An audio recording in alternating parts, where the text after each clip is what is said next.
Police clearance সার্টিফিকেটের জন্য আপনার আর কোনো হয়রানির শিকার হতে হবে না। আপনি হাতে থাকা ফোন অথবা কম্পিউটার দিয়ে সহজে পুলিশ ক্লিয়ারেন্সের জন্য আবেদন করতে পারবেন এবং ফি প্রদান করতে পারবেন। কথা না বাড়িয়ে মূল ভিডিওতে যাওয়া যাক।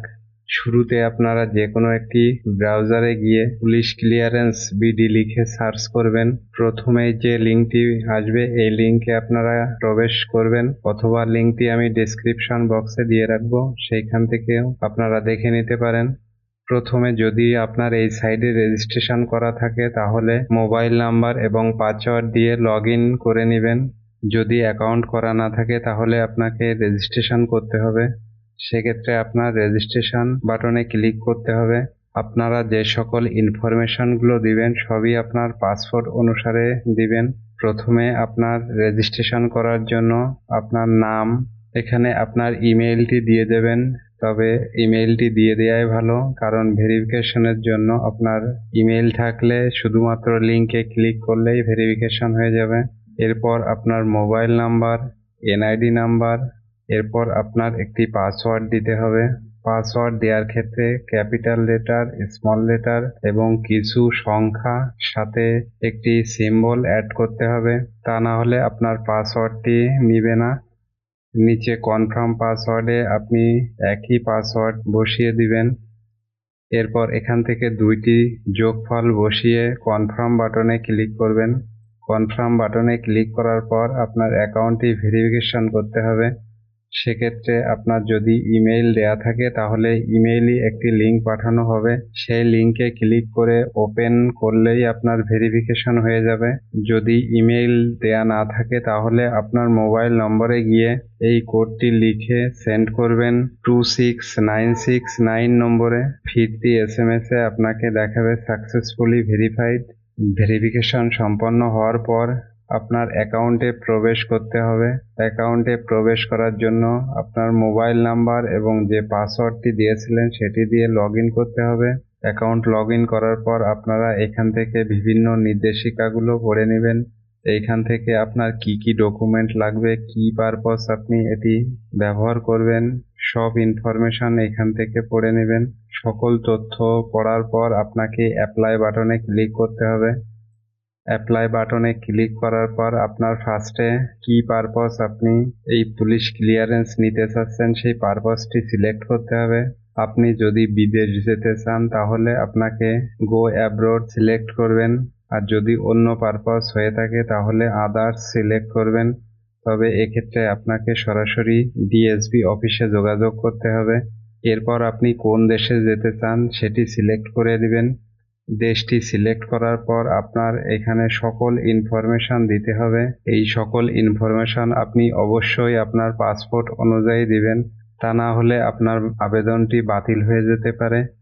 শুরুতে আপনার পাসপোর্ট নম্বরটি দিবেন, পাসপোর্টটি কোন দেশ থেকে ইস্যু করেছেন সেই দেশের নাম, এরপর ইস্যু ডেট এবং ইস্যু প্লেস, আপনি কোন জায়গা থেকে পাসপোর্টটি ইস্যু করছেন সেই জায়গার নাম দিতে হবে। আমার যেহেতু ঢাকা, আমি ঢাকা লিখে দিলাম। তারপর আপনার পাসপোর্টের এক্সপায়ার ডেট, এরপর আপনার মোবাইল নাম্বার এবং ইমেইলটি দিয়ে দিবেন। ইমেইলের ক্ষেত্রে আপনি না দিলেও সমস্যা নেই। এরপর আপনার জাতীয় পরিচয়পত্র নম্বরটি দিয়ে দিবেন। এখানে জাতীয় পরিচয়পত্র নম্বরটি না দিলেও হবে, কারণ আপনি যখন রেজিস্ট্রেশন করছেন তখন এনআইডি নাম্বারটি দিয়েছেন, সেক্ষেত্রে আপনার এখানে না দিলেও সমস্যা নেই।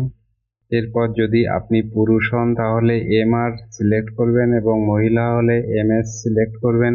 এরপর আপনার পাসপোর্ট অনুসারে ফুল নেম, ফাদার নেম অথবা হাজব্যান্ড নেম দিয়ে দিবেন। এরপর আপনাদের সম্পর্কটি সিলেক্ট করে দিবেন। এরপর আপনার মাদার্স নেম, তারপর ডেট অফ বার্থ। পরবর্তী অপশানে আপনার একটি ছবি দিতে হবে। সেক্ষেত্রে আপনার 150 কেবির বেশি হতে পারবে না। আপনার ছবিটি দেওয়ার ক্ষেত্রে চুজ ফাইলে ক্লিক করে যেখানে ছবিটি রেখেছেন সেখানে সিলেক্ট করে দিবেন। ছবি সিলেক্ট করার পর আপনি সেভ অ্যান্ড নেক্সট বাটনে ক্লিক করবেন। সেভ অ্যান্ড নেক্সট বাটনে ক্লিক করার পর আপনাকে পরবর্তী ধাপে নিয়ে আসা হবে। পরবর্তী ধাপে আপনাকে জরুরি প্রয়োজনের জন্য ইনফরমেশন দিতে হবে। এক্ষেত্রে আপনার ডিস্ট্রিক্ট, ভিলেজ, থানা, post office, road, post code, house এগুলো দিয়ে দেবেন। তবে রোড, পোস্ট কোড, হাউস এগুলো না দিলেও হবে, তবে দিয়ে দেওয়াই ভালো। এরপর আপনাকে স্থায়ী ঠিকানা দিতে হবে।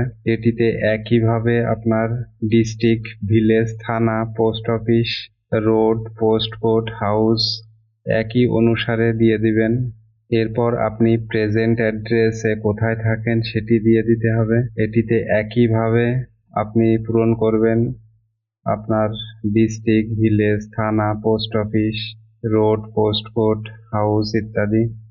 এরপর আছে আপনার ডেলিভারি টাইপ। এখানে একটি অপশনই রয়েছে, সেটি হলো বাই হ্যান্ড, তবে সামনে আপডেট আসছে, আপনারা অনলাইনেই এটি গ্রহণ করতে পারবেন। এরপর আপনার ডেলিভারি ফর্ম সিলেক্ট করতে হবে। এখানেও একটি অপশন রয়েছে, এটি আপনাকে সিলেক্ট করতে হবে। এরপর আপনার পরবর্তী ধাপে যাওয়ার জন্য সেভ অ্যান্ড কন্টিনিউ বাটনে ক্লিক করে পরবর্তী ধাপে প্রবেশ করবেন। পরবর্তী ধাপে আপনাকে বেশ কিছু ডকুমেন্ট অ্যাড করতে হবে। সেক্ষেত্রে প্রথমে আপনার পাসপোর্টটি অ্যাড করতে হবে। এখানে অ্যাড বাটনে ক্লিক করে চুজ ফাইলে ক্লিক করবেন। এরপর আপনার পাসপোর্টটি যেখানে আছে সেখান থেকে সিলেক্ট করে আপলোডে ক্লিক করে দিবেন। এরপর একইভাবে আপনার এনআইডি, বার্থ সার্টিফিকেট, ইউনিয়ন থেকে সনদপত্র এবং আদার্স যদি কোনো ডকুমেন্ট থাকে তাহলে যুক্ত করতে পারেন। আদার্সে কোনো ডকুমেন্ট না দিলেও সমস্যা নেই। আপলোড করার পর আপনার একইভাবে এই টিক চিহ্নগুলো দেখাবে।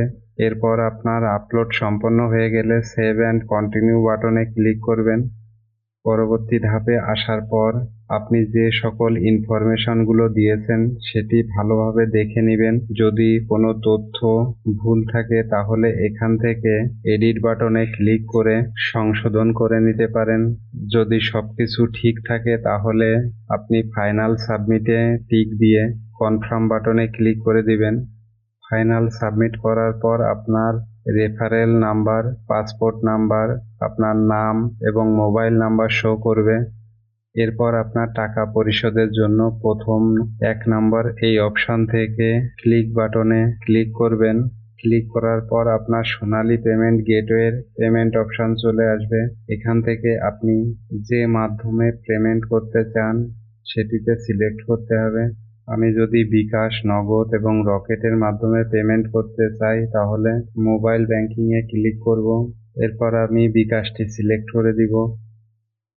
এরপর এখান থেকে আমার কত টাকা কেটে নিবে সেটি দেখাবে। এরপর আমি কনফার্ম বাটনে ক্লিক করব। এবার আপনাকে বিকাশ গেটওয়ের মাধ্যমে আপনার পেমেন্টটি সম্পন্ন করতে হবে। সেক্ষেত্রে আপনি পে উইথ বিকাশ এটিতে ক্লিক করে দিবেন।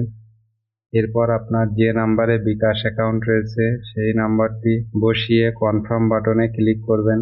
কনফার্ম বাটনে ক্লিক করার পর আপনার বিকাশে একটি কোড দেওয়া হবে, সেই কোডটি বসিয়ে কনফার্ম বাটনে ক্লিক করে বিকাশের যে পিন নম্বর রয়েছে সেটি দিয়ে কনফার্ম করলে আপনার বিকাশ থেকে ফিটি কেটে নেওয়া হবে।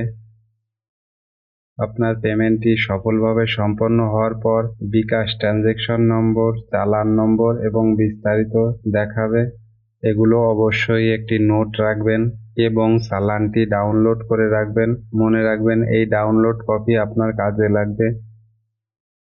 পেমেন্ট সম্পন্ন করার পর 2 নম্বর অপশানে এটিতে ক্লিক করবেন। ক্লিক করার পর আপনার ব্যাংক নেমে আপনি সোনালী ব্যাংক সিলেক্ট করবেন।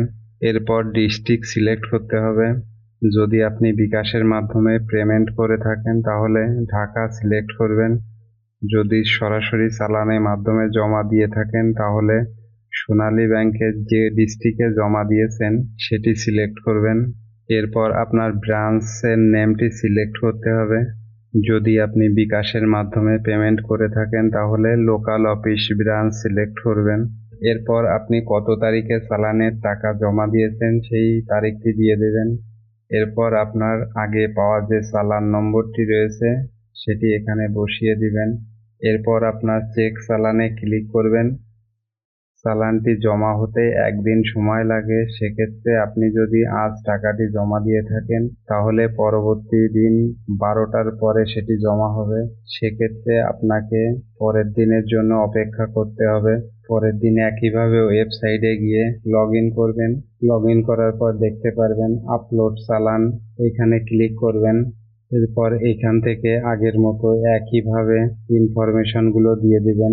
এরপর আপনার চেক চালানে ক্লিক করলে আপনার পেমেন্ট সম্পন্ন হলে এখানে আপনার নাম শো করবে। নাম শো করার পর আপনাকে আগে যে চালান কপিটি রয়েছে সেটি আপনাকে আপলোড করতে হবে। আপলোড করার জন্য আপনার এখান থেকে চুজ ফাইলে ক্লিক করে আপনার যেখানে রয়েছে চালান ফর্মটি সেখানে সিলেক্ট করে আপলোড করে দিবেন। আপলোডে ক্লিক করার পর আপনার পরবর্তী ধাপে আপনার ইনফরমেশনগুলো শো করবে। তারপর আপনি ফিনিশ বাটনে ক্লিক করে দিবেন। এরপর আপনি এখান থেকে আপনার অ্যাপ্লিকেশন কপিটি অবশ্যই ডাউনলোড করে রাখবেন এবং এক কপি অবশ্যই প্রিন্ট করে রাখবেন। কিছুদিন পর আপনার মোবাইলে একটি এসএমএস আসবে, সেখানে যে পুলিশ এটি ভেরিফিকেশন করবে তার নাম, মোবাইল নাম্বার চলে আসবে। সে আপনার কাছে যে ডকুমেন্টগুলো চায় সেইগুলো নিয়ে আপনি তার সাথে দেখা করবেন অথবা সে আপনার সাথে দেখা করবে। ডকুমেন্টের মধ্যে ফার্স্টে আপনার জাতীয় পরিচয়পত্র অথবা জন্ম সনদ, আপনার পাসপোর্ট কপি, এরপর আপনার চেয়ারম্যানের সার্টিফিকেট, সাথে আপনার আবেদন ফর্মটি এবং আপনার যে চালান কপিটি রয়েছে সেই কপিটিও প্রিন্ট করে নিয়ে যাবেন। সেই কর্মকর্তার কাছে এই সকল ডকুমেন্ট দিয়ে আসার পরে সেগুলো যাচাই বাছাই করে যদি ঠিক থাকে তাহলে কিছুদিন পরে একটি এসএমএস এর মাধ্যমে আপনাকে জানিয়ে দিবে কবে আপনি পুলিশ ক্লিয়ারেন্স সার্টিফিকেট সংগ্রহ করবেন। যদি পুলিশ ক্লিয়ারেন্স না দেয় তাহলে কী কারণে আপনার সার্টিফিকেটটি দেওয়া হবে না সেই কারণটিও আপনাকে জানিয়ে দেওয়া হবে। ভিডিওটি ভালো লাগলে অবশ্যই লাইক, শেয়ার, কমেন্ট করে দিবেন। সাথে অবশ্যই সাবস্ক্রাইব করতে ভুলবেন না। যদি ফাইলটি পূরণ করতে কোনো সমস্যা হয় তাহলে কমেন্ট বক্সে কমেন্ট করে রাখবেন। আশা করি আপনাদের ফাইল পূরণ করতে সহযোগিতা করব। সকলকে ধন্যবাদ জানিয়ে আজকের মতো বিদায় নিচ্ছি। সামনে অন্য কোনো ভিডিওতে আবার দেখা হবে।